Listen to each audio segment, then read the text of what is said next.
An open letter from a trans guy. I'm trans. If you're clueless what I'm talking about, I'm a guy who was born as a girl, assigned female at birth, but who identifies as a boy. My life is pretty average besides that. I have my hobbies, my passions, my triumphs, my failures, much like everyone else.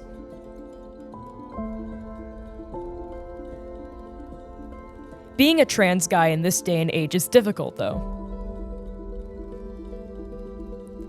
Things aren't as tough as they could be being in California, but I still face struggles every day because of my gender. Small, annoying things throughout my day that make being peaceful and optimistic hard. I'm a junior in high school, and there have been times throughout my high school career where people mocked me for being trans. A kid passed by me one day, shouting a slur at me, making fun of the pins I had on my shirt with my pronouns. "That's a girl," a freshman yelled at me when I stepped out of the women's restroom. And even more recently, 2 unknown kids threw kiwis at me and my trans femme friend for, supposedly, holding gay and trans pride flags. As I previously mentioned, the only reason I even use the women's restroom is the fear that I don't, quote-unquote, pass as a man. Sure, I'm androgynous enough to confuse people, but not enough to be seen as a cisgender man. Looking at boys my age, I feel envious of the guys who've started growing facial hair, growing taller, and developing deeper voices. I've learned to adapt, filling in my eyebrows and jawline and nose with eyeshadow to make my face masculine, and cutting my hair short. Unfortunately, I can't go on testosterone to go through male puberty and fix some of these problems either. Whenever I speak, a putrid, disgusting noise falls out of my mouth like a volcano erupting, spewing down chunks of ash, molten rock, and lava. It's even worse with relatives. In my experience, family gatherings and events mean lots of quote-unquote mistakes from people who promise to try harder in gendering me correctly. Or those who just forget.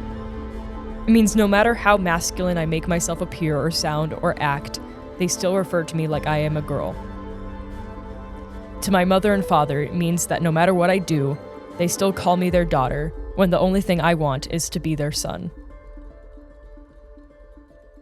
The social aspects aren't the most troubling thing, however.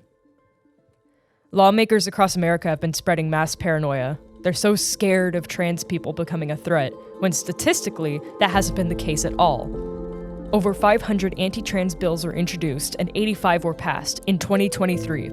As of February 15th, 2024, 457 bills have been introduced, dictating if trans people should have access to things like healthcare and legal recognition, among many other things. As a Californian, I am not affected, but just imagining what my life would be like if I lived in another state is terrifying. My heart hurts for my trans brothers, sisters, and siblings who live in more conservative parts of the country that are facing hardships right now as I am speaking and recording this voiceover.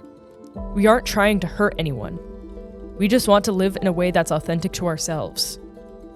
I wish people would educate themselves more about gender identity, about transgender history, and about transphobia in both society and in current laws being passed.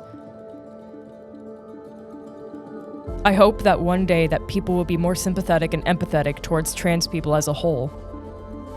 Becoming open-minded about trans people doesn't only benefit us, it benefits every other marginalized group out there, especially on the basis of, quote, looking and acting different, unquote.